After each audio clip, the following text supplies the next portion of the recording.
Hey, what's up? It's Yesi Ortiz, and you want to talk about everything love and hip-hop, Hollywood, you know, the who's who, the what's what, the oh my god, and all that drama? Well, every Tuesdays, you'll find the full recap right here on power106.com. Plus, you'll never know what special guest I might have.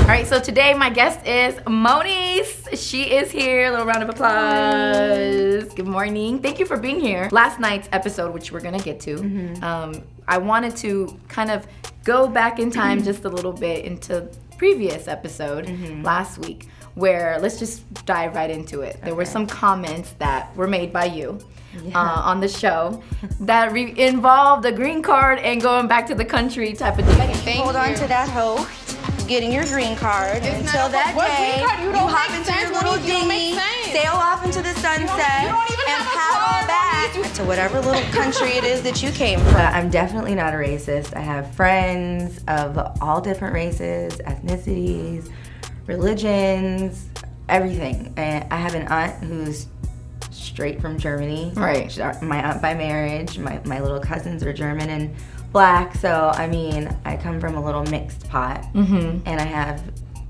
like tons of friends, business associates that are So outside. that, is it safe to say that that just kind of came from emotion? It came out, you know, just, I was emotional. I don't know anything about her. So it was just in the heat of the moment. It was like, okay. So, you wanted to hurt her with some words. Yeah, because what I really wanted to do, like I said, was rip her face off. So the alternative was just ripping her apart. You should have just done that, girl. You should. I'm just kidding. I don't promote the violence. The alternative was just ripping her apart verbally. Right. So it just came out, and, you know, I'm not saying that it was right. I probably should have thought twice.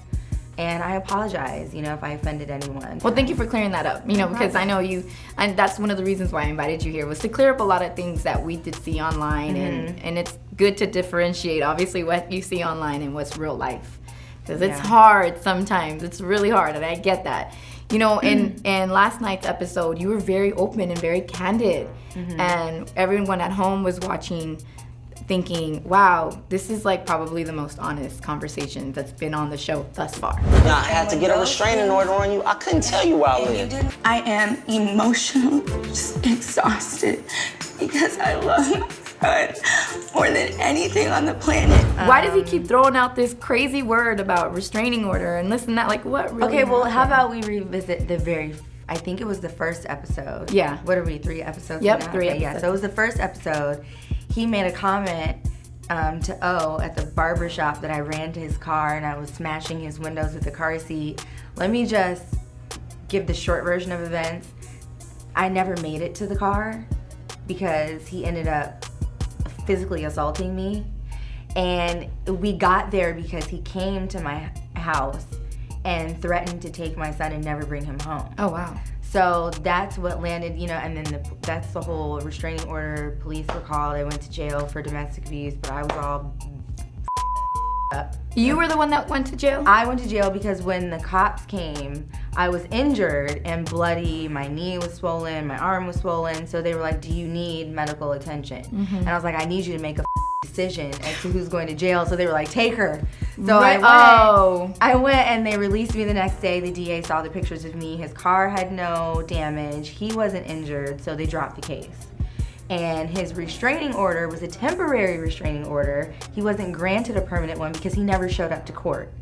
It just seems like there was so much gray area between you two that never was really resolved. So now you've created all these feelings as to and I mean, obviously, you know, they edit everything. Yeah. That scene was like 2 hours. And I'd been going through so much before that I was just exhausted. And so when I finally sat down with him, I really didn't have much to say because it's a constant bashing. Yeah. And so it's just, at that point, everything just hit me at one time because I was like, I think this might be like my second breaking point, like in life. Because here I am, you know, dealing with these issues that are unresolved since before our son was born, and now I'm dealing with it in front of all these millions of people. So this is a perfect reason why we have guests to clear things up and to kind of give their side of the story. I do want to ask from a single mother's opinion what you think about Omarion and Omarion and April Jones and his mother. I'm saying is you need to understand our relationship. Because can't nobody be me.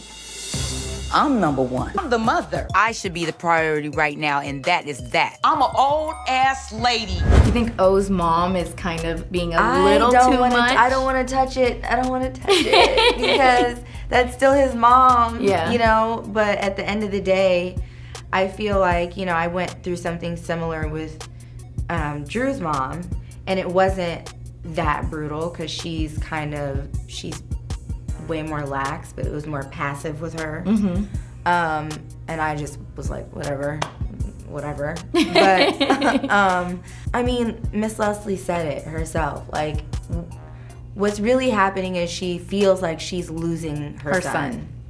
And so she feels like April's the reason she's lost him. It's like, now that I'm a mom and I look at my son and I'm like, that's gonna be my baby forever. But then I get sad because I'm like, he's gonna grow up and get a girlfriend. And last but not least, Tierra Marie, Ray J. Last night we saw on the timeline hashtag Ray J, hashtag Tierra Marie, or Team Ray J, Team Tierra Marie. Oh, really? Oh, wow. Happy? Whatever the you had in the bag, I got it. It's right there. I'm tripping. Wait, home! Go home! You out of line! Okay. Yo, stay, bitch. Hey, yo, it's little! Moniece, you're friends with both of them and you have been for a long time. Do you pick a side? No. I'm indifferent. I remain neutral. I remain Not right even in if the it's right or middle. wrong. Okay, let's just go here for a second. Who really is to say what's right and wrong in love and war? Okay. Like, honestly, like, your emotions run rampant. I think that there's a lot of love there. I think Ray still has love for Tierra. I just don't think Ray is in love with Tierra. And I think that's where the divide comes, and that's where the rift happens, and the head bumping, and the fighting, and all of that. So I'm not one side or the other. I'm indifferent. Thank you for being here, Thank you for girl. having me. It was fun. Anytime you want to clear up the air about anything, you are more than welcome to do so. So can I come every week? If you wanted to come every week, sure. I'm gonna have to come every week because I think, you know what? There is one last thing I'll say. Okay. For all you little motherfuckers on Twitter, I don't know if I'm allowed to say that. Yeah, you can. MFers You can. who think this is the biggest misconception. Let me look you straight in your face, your eye holes, okay? Yes. I need everyone to understand. People are saying she doesn't even have custody of her kids.